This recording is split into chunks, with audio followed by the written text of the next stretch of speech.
નમસ્કાર ખેડૂત મિત્રો, આજે આપણે કપાસના ભાવ વિશે વાત કરવાની છે. તો મિત્રો વિડીયો અંત સુધી જુઓ અને જેમને પણ આપણી ચેનલને સબસ્ક્રાઈબ ના કરી હોય તેમને સબસ્ક્રાઈબ કરી લેવી.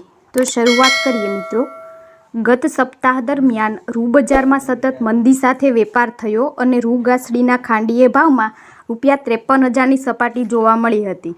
જો કે આ સપ્તાહ દરમિયાન રૂ બજારમાં સુધારા સાથે વેપાર થઈ રહ્યો છે અને રૂ ગાસડીના ભાવમાં નીચેના સ્તરેથી ₹500નો વધારો નોંધાયો છે અને ભાવ ₹53,500ની સપાટીએ પહોંચ્યા છે.